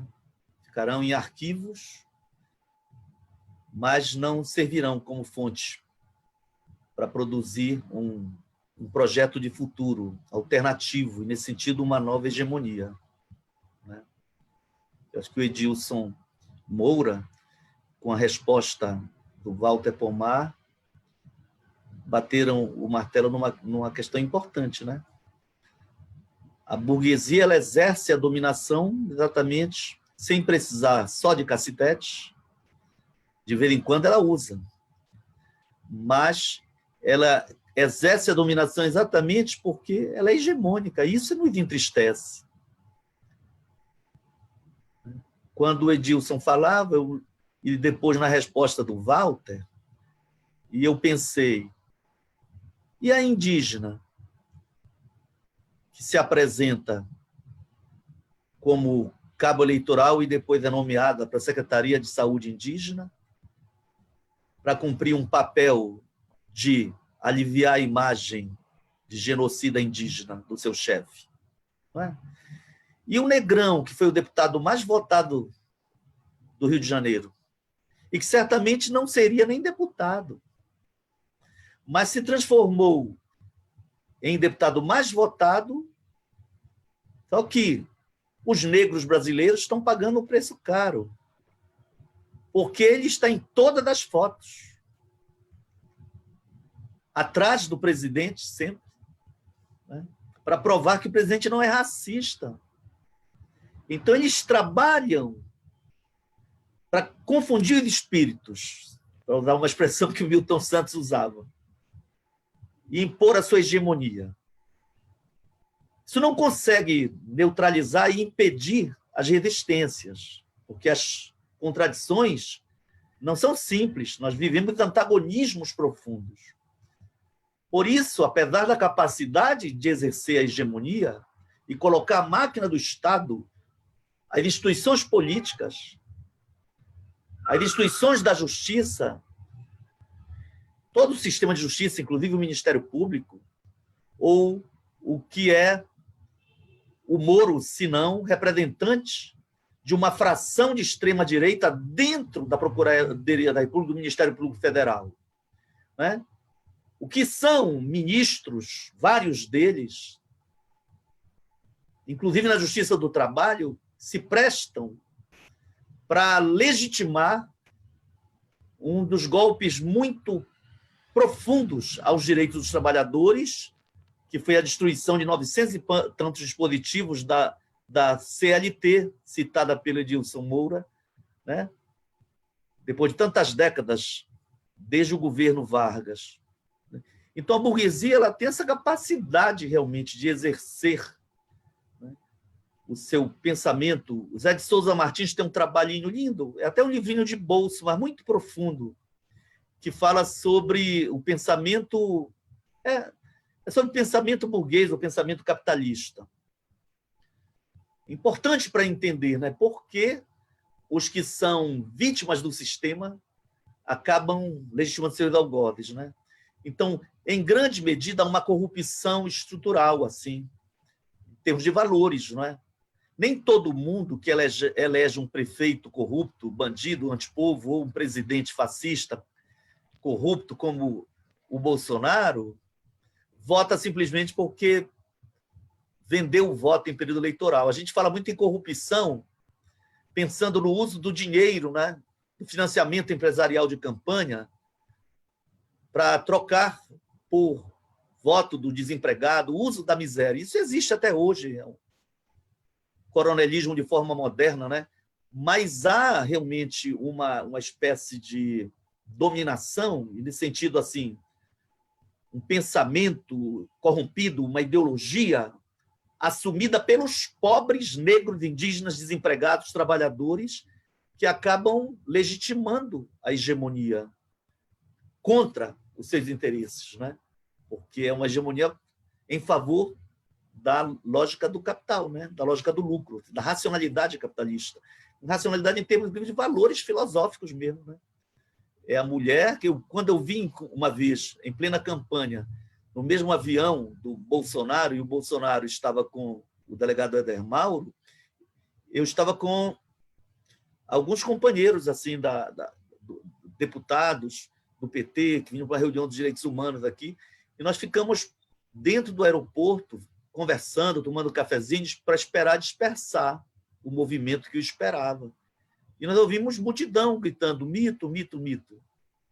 Até aí, é o seguinte, se fossem classes médias só, armadas, e são, mas grande parte eram de mulheres, apesar dos crimes de ofensa às mulheres que ele comete permanentemente, né? Depois de ter dado aquela palestra do Centro lá Hebraico de São Paulo, eu acho, né, em que falava que os negros são vendidos como arroba, preguiçosa, etc., e um bando de negro aplaudindo o cara. Então, esse fenômeno, se a gente não tiver humildade para entender, o projeto deles e a hegemonia para tornar esse projeto cada vez mais consistente, enraizado, ter capilaridade, vai dificultando a nossa luta contra a hegemônica, né? Acho que o Walter tocou na questão das mais importantes para o Gramsci, que era, se nós falamos em hegemonia, nós podemos falar também em contra-hegemonia. Se nós falamos em poder, nós falamos num poder que é a expressão de uma hegemonia, de classe ou de um bloco de classes. Né? A burguesia tem as suas frações. Agora, é possível pensar um outro poder que seja constituído a partir das classes subalternas dominadas hoje no capitalismo? Esse é o desafio, né? Se a gente acha que é possível, então façamos o esforço de construir a nossa unidade e de produzir o projeto contra-hegemônico. É a nossa estratégia. Esse tem sido um grande desafio para nós, a unidade das esquerdas, né? Quando eu vejo agora, em pleno processo eleitoral, o Marcelo Freixo desistindo porque não conseguiu unificar com PDT, PSB, PCdoB, aí fica o PSOL e o PT, ele disse, não, não é suficiente, ainda aparece um deputado do PSOL e diz, eu sou pré-candidato, então vai ter prévia, vai ter discussão, a burguesia vai usar na sua mídia as nossas contradições, como, lembro, nunca esqueço, Pomar, da eleição para governador lá no Rio Grande do Sul, rapaz, depois de toda uma experiência de resistência, de acúmulo, Porto Alegre se transforma na referência mundial da participação, né, do poder popular como experiência concreta, né, dentro do Estado capitalista, com orçamento participativo e outras experiências. Ganhamos o governo com o Olívio, depois com o Tarso, e, de repente, os dois resolvem se degladiar, porque não tinha como a imprensa não divulgar, e perdemos, e hoje é muito triste ver o que está ocorrendo lá. Então, estou falando de um partido, imagina a esquerda como um todo. Isso dói, para mim, dói. Eu estou falando isso porque eu acho que estabelece um diálogo com a pergunta do Peripetit, que foi o que o menos o Pomar tratou, mas eu acho que também é um novo debate aqui, né? Que é a questão seguinte, um projeto contra-hegemônico e uma nova hegemonia que tenha como centralidade neste processo multifacetado do poder as classes hoje no capital dominadas, isso pressupõe novos valores culturais, novo domínio sobre as técnicas existentes, né? Uma nova visão, portanto, filosófica, né? E um projeto, claro, mais claro, alternativo, para que a gente não reproduza as mazelas do capital. Porque nós teríamos 1 milhão de experiências. Basta ver 3 gargantas em Minas, na China. Basta ver Belo Monte aqui, que foi uma experiência nossa, digamos assim. Eu ajudei a eleger o Lula. Foi um erro tão grande dizimar 14 etnias, criar tantos problemas para produzir 4.000 e poucos megawatts de energia, rapaz, quando todos os cientistas diziam da área elétrica, gente que sempre apoiou o governo. Pega um Célio Berman, consultor do governo. Não, vamos por outro caminho, tem aqui a alternativa. De repente, a pressão que foge ao controle de governo acaba impondo um projeto que, no fundo, ele não expressa uma visão contra-hegemônica, entendeu? Mas, se a gente pegar o que foi a NEP na União Soviética, né? Aí vamos ter uma série de exemplos assim. Então, essa coisa de ter mais capitalismo como condição de dar o salto ao socialismo, isso é importante, mas já foi tão forte que era praticamente o único raciocínio, era exclusivo. Classe, capital versus trabalho. Nós não saímos da análise dos 2 tomos do livro 1 do Capital, entendeu? Esquecemos de avançar na leitura e avançar na interpretação da realidade. Então, quando dia 6 agora tem previsto um ato público, onde se convida várias frentes parlamentares da sociedade civil, onde falarão várias lideranças populares, principalmente lideranças indígenas de todo o país, quem está convocando isso é o movimento indígena, pela democracia. Não é? E, por muito tempo, a esquerda esqueceu a comunidade LGBT e até criminalizava e considerava como doença. Tá certo? Até hoje, a Organização Mundial de Saúde, até hoje ela ainda não consolidou, só daqui a 1 ano e pouco vai valer uma resolução do ano passado que descaracteriza a transexualidade como doença, pode? Mas nas experiências pós-capitalistas, ou de socialismo real, ou como quisermos chamar, isso foi muito forte. E os grandes projetos destrutivos do equilíbrio ambiental também eram coisas necessárias para o projeto e o avanço do nosso socialismo. Então, são desafios grandes. Nós, às vezes, não temos como ser sectários e dizer, olha, assim, assado, porque realmente são desafios grandes. Mas eu acho que tudo isso tem relação com uma questão posta pelo Peripetit, que pode ser um tema, Ari, de um próximo debate. Porque nós estamos aqui refletindo sobre o futuro. Nós não acreditamos que o fascismo se eternizará, né? Nós acreditamos realmente na possibilidade da esquerda vir a governar e que a gente possa avançar mais do que avançou para que os retrocessos sejam mais difíceis, como estão ocorrendo agora, em termos mais locais. Você vê o Haddad, a revolução que fez, com todos os erros que tinha cometido, em termos de sistemas cicloviários. Você via um filho da... Desculpa, acho que pode. Um filho da puta de classe média alta, numa ciclovia, seguro, bicho, tendo a sua vida em segurança, e, ao mesmo tempo, esculhambando com o prefeito, porque ele estava pintado de vermelha, que seria a cor, inclusive, usada em qualquer cidade. O vermelho é usado até nos instrumentos de topografia mais antigos, para que se conseguisse ver o contraste entre vermelho e preto, que predominava dentro da floresta, por exemplo. Então, as grandes estradas todas dependeram do preto e do vermelho. O negão Edilson Moura, mas o vermelho do socialismo, entendeu? Então, pessoal, Essa aí, por que eu não concluí o raciocínio? Eu sou foda. Quando eu cito o Peripeti, que é a questão do bloco histórico, né, Pedro? Eu queria, assim, Ari, te pedir que o Pedro concluísse só se nós pensamos que é possível uma alternativa contra-hegemônica e que as classes que vivem do trabalho, para ser amplas, para incluir não só os operários, né? Ampla, mas se elas podem constituir um projeto e exercer o poder, dando eficácia histórica a esse projeto, isso pressupõe a constituição de um bloco contra-hegemônico hoje, hegemônico amanhã.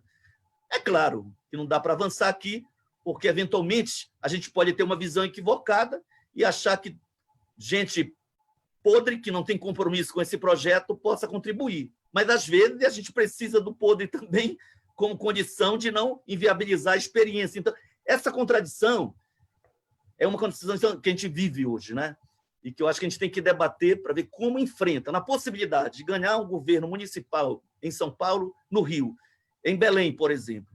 Nós vamos governar, mas tem que ter foco, tem que ter projeto. Mas é possível governar sem ter a participação de intelectuais que não são ligados a partidos, mas que podem cumprir um papel de intelectuais orgânicos, mesmo não tendo uma origem de classe no mundo do trabalho? É um debate. E algum membro de partido, até com mandato, pode vir. Nós temos várias experiências. Como é aquele velhinho lá, com 80 e tantos anos, que foi senador do MDB do Rio Grande do Sul? Famoso, rapaz. É impressionante como aquele cara é radical, democrata. Poxa, esqueci agora. Está bem idoso, ele não foi eleito na última eleição que o Bolsonaro foi eleito lá. Então, poxa, esqueci. Mas um camarada que ficou a vida toda no MDB e não se prostituiu, nem em termos de se envolver com corrupção, nem abandonou aquela ideia de uma oposição autêntica desde a ditadura, né, que o MDB participou. Então, tem muita gente por aí, em partidos que não são de esquerda, mas que tem um perfil democrático, sabe? E que pode ser chamado a contribuir. Então, esse não tem uma fórmula muito simples para resolver, né? Porque quando se trata da hierarquia, em termos hierárquicos, assim, de uma escala maior, de um governo federal, as coisas ficam mais complexas.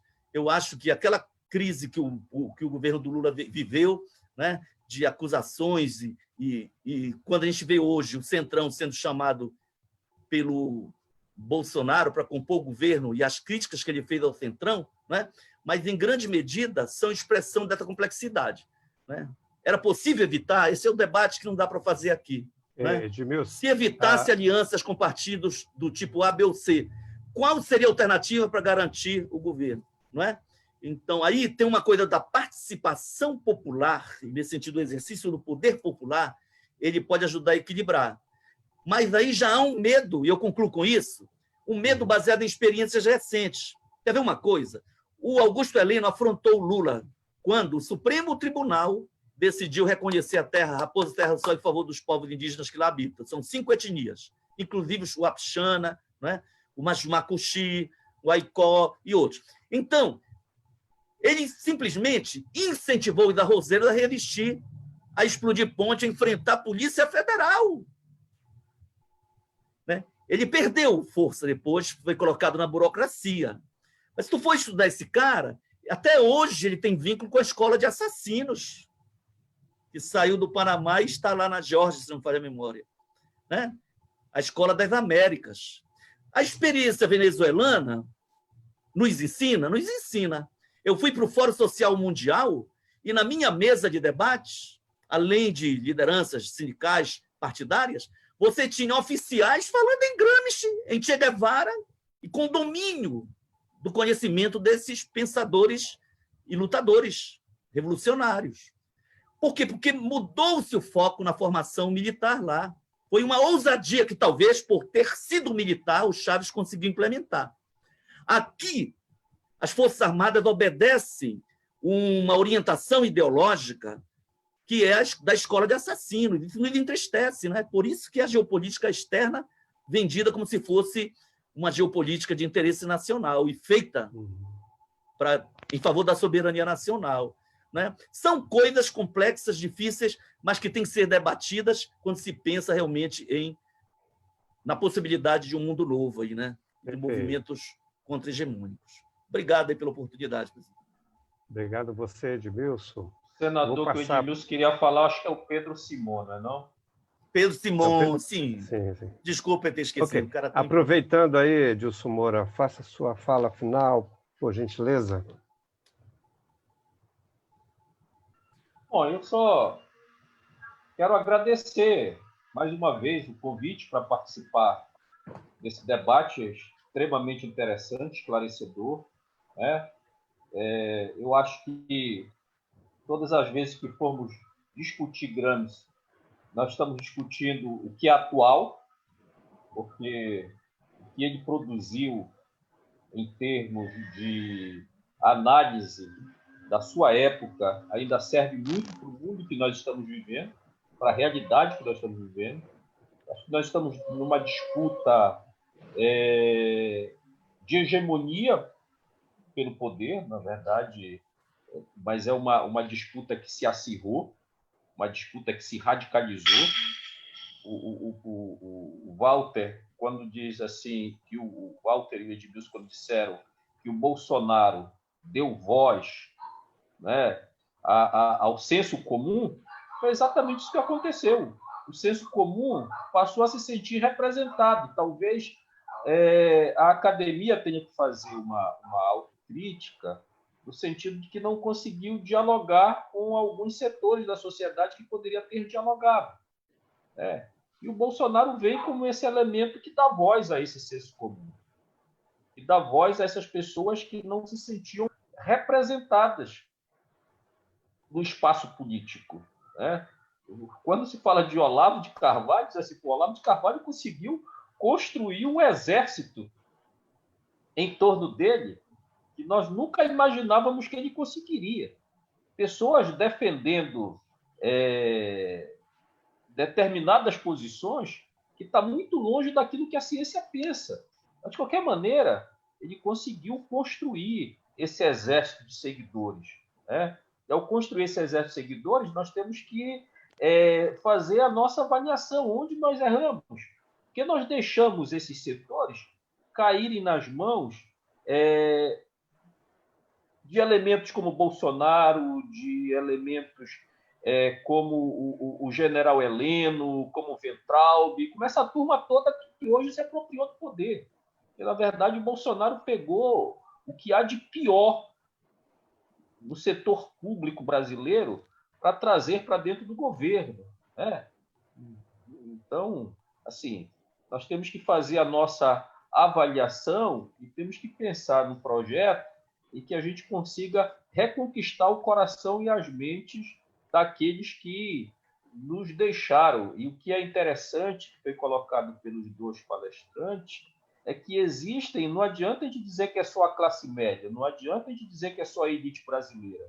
Tem setores pobres da sociedade, menos favorecidos, que também se entregaram a esta lógica de poder, se entregaram a esse governo que está aí. Mas tenho certeza que com a nossa união, a ideia de que ninguém solta a mão de ninguém, nós vamos conseguir reverter esse quadro e retomar novamente o poder e a racionalidade nesse país. Então, agradeço participar dessa mesa com o Walter, com o Edmilson, com o Peripetit. Agradeço o seu convite, Ari. Estou sempre à sua disposição. Muito obrigado. Obrigado, professor Edilson Moura. Professor Peripetit, suas considerações também. Bom, agradecer mais uma vez. Das falas de vocês, estava me lembrando de debate de hegemonia, contra-hegemonia, disputa, de que esse, por exemplo, quando a gente faz uma análise das eleições, dos resultados eleitorais para presidente, nunca podemos esquecer que o Bolsonaro ele venceu em todas as capitais do país. Por isso, aí quando nós falamos de Belém, ele ganhou, Bolsonaro ganhou o segundo turno. Eu falava outro dia com o Edmilson, não é isso? Comentávamos, é decir, aqui o Haddad só ganhou no distrito de Mosqueiro. Quer dizer, temos muito trabalho pela frente, não é isso? Então, ficou ainda no ar, vamos seguir discutindo, acho também em outros momentos. essa política de unidade da esquerda combativa, da esquerda consequente, para que possa fazer um projeto. Mas para fechar mesmo, é decir, eu escrevi um tempo atrás uma análise dos nossos intelectuais na universidade, né?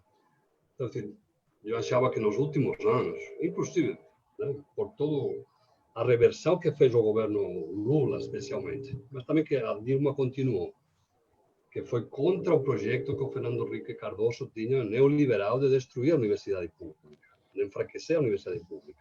Isso foi revertido, né? Mas, longe de ter uma consciência do grupo, eu diria, de professores, né, nós tivemos um crescimento do interesse pessoal, acadêmico. É decir, fomos perdendo uma parte desse coletivo, o interesse de que o nosso trabalho é em benefício da sociedade, né? Então, é decir, eu acho que os ataques dos últimos anos, desde o golpe da Dilma, foram tão fortes contra a universidade que um pouco estamos revertendo, né, essa hegemonia. E eu acho que hoje temos muitos professores e professoras, além dos servidores e servidoras, alunos e alunos, muito preocupados. Eu acho que estamos melhorando, não é isso? Eu acho. Não sei o que vocês pensam, podemos ter outro debate em outro momento. Mas uma virada, isso, uma virada, porque o ataque é tão feroz, né? Naquele livro que o Edmilson lembrou, não é isso? Daquele Esperança Equilibrista, eu falava assim, falava do PT na época, né? Posso falar também da esquerda. É decir, às vezes discutimos com Walter Pomar isso. É decir, às vezes a esquerda se recompõe, porque o ataque da direita é tão feroz, mas o ataque da direita pode ser muito feroz. E também, né, o Walter fala muito disso também em outros momentos, uma derrota, continuar com essa dinâmica de derrotas, a nossa recuperação de ter um projeto alternativo ao capitalismo vai se enfraquecer por muito tempo. Então, temos que estar muito... E o papel da universidade, nós como intelectuais orgânicos, entre aspas, né? É decir, isso eu acho que é cada vez mais importante. E nesse caminho está. Estou muito feliz de estar com vocês e das pessoas que acompanharam nesse debate. E vamos continuar aí. Tá certo, obrigado. Agradeço, professor Petit. Bem, agradecer a vocês, né, que estiveram aqui, professor Edmilson, professor Walter, professor Edilson Moura, professor Petit, e aos demais participantes que estão na fanpage da faculdade, mas dizer também que a construção da unidade de luta, de transformação social, da qual nós pleiteamos, ela requer sempre a nossa autocrítica, requer a nossa concepção no debate, que possamos estabelecer alianças com perspectivas que são antifascistas, antidemocráticas, antirracistas, enfim, defender realmente bases de formação política e ideológica que leve à transformação da percepção do homem no mundo. Acho que essa é uma questão fundamental, que é de como desenvolvemos a construção da consciência de classes a partir do engajamento. Por isso que Gramsci veio à tona aqui neste momento, né? Gramsci é um teórico muito importante para o serviço social.